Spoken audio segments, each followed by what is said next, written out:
sambil mengelap panci warisan. Pak Rustam masuk perlahan sambil membawa segelas air hangat. Masih kamu bersihin juga itu panci? Aku dulu punya 2 panci. Satu buat warung, satu buat masak khusus buat Andri. Pagi di rumah kecil ini dimulai bukan dari cahaya matahari, tapi dari aroma dapur dan nada tinggi yang biasanya bukan dari ceret, tapi dari suara seorang ibu mertua. Wulan sibuk di dapur. Ia mencicipi sayur asem, lalu menambahkan sedikit garam. Cuma sedikit garam. Kata Mas Andri sih kemarin hambar. Kali ini harus pas. Kamu tuh ya Lan, masak sayur asam aja bisa keasinan. Padahal resepnya udah saya tempel di kulkas. Tinggal baca loh. Saya udah ikutin Bu. Tapi tadi Andri minta ditambah garam dikit. Saya kira nggak masalah. Ternyata jadi terlalu asin. Andri itu lidahnya dari kecil udah rusak sama jajanan SD. Kamu jangan percaya aja kalau dia bilang tambah garam. Kamu istri bukan juru garam. Saya cuma pengen dia makan lahap Bu. Saya pikir kalau dia seneng, Ibu juga ikut seneng. Seneng dari mana? Dia lahap. Saya malah minum air 2 galon buat netralin rasa. Besok-besok kalau kamu nggak yakin tanya dulu. Jangan sok yakin, nanti malah bikin kacau. Saya belajar Bu. Tapi saya juga butuh kesempatan buat salah. Biar saya tahu di mana pulangnya. Saya nggak bisa belajar kalau setiap kesalahan langsung dimarahin. Kesempatan itu gak jatuh dari langit Wulan. Itu didapat kalau kamu nunjukin tanggung jawab, bukan cuma ngeles.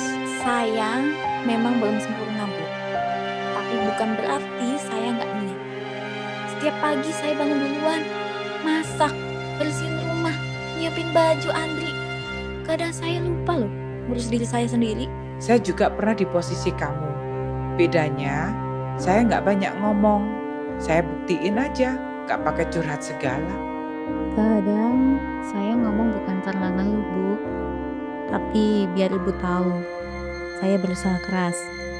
Biar saya nggak cuma jadi bayangan di dapur. Saya pengen Ibu lihat saya juga punya rasa, bukan cuma tenaga. Ada masakan yang bisa disesuaikan dengan selera, tapi ada juga hati yang butuh waktu dan rasa percaya buat diterima. Andri duduk di sofa, memasang sepatu, dan Pak Rustam pun duduk di pojok sambil membaca koran. Pagi-pagi dapur udah panas aja, padahal belum ada sambal. Kadang yang lebih pedas dari sambal itu bukan cabai, tapi kata-kata orang rumah. Hehehe, iya juga ya.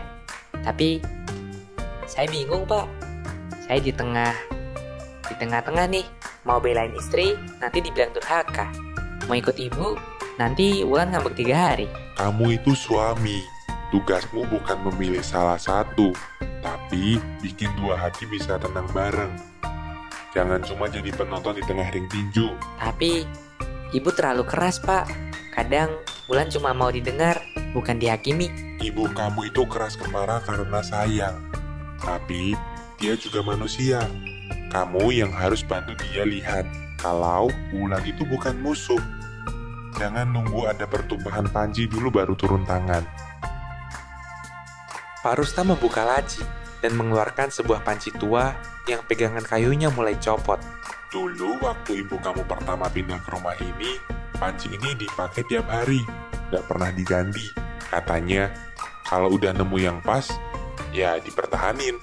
Wulan masuk membawa piring kotor, mendengarkan dari pintu. Pelan-pelan Pak, itu pegangan pancinya udah goyang. Makanya mau saya benerin. Kadang yang lama bukan berarti perlu dibuang dan diganti. Mungkin cuma perlu dikencengin sedikit. Wulan membereskan meja makan, matanya terlihat lelah. Bu Marni diam di pojok sambil menatap. Dulu saya juga pernah dituduh gak bisa masak sama ibu mertua saya. Saya diam, tapi saya buktiin. Saya tahu Bu, dan saya juga pengen belajar. Asal Ibu juga mau ajarin, bukan bentak. Kalau kamu kuat, nanti kamu akan paham kenapa saya begini. Rumah tangga bukan soal cinta doang, tapi juga soal sabar dan tahan omongan. Saya mau sabar Bu, tapi saya juga pengen dihargai. Biar saya bisa kuat bukan karena terpaksa, tapi karena saya punya tempat.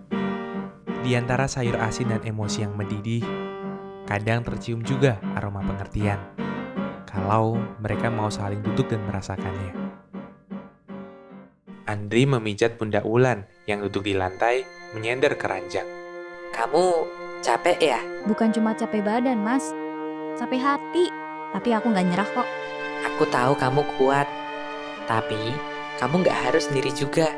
Kalau kamu pengen ngeluarin unek-unek, aku dengerin. Wulan menatap Andri. Matanya mulai berkaca-kaca. Aku cuma pengen ibu lihat aku beneran sayang sama keluarga ini, Mas.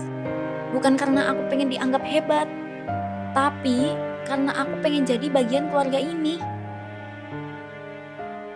Bu Marni sedang duduk sendiri, mengamati bunga-bunga yang layu.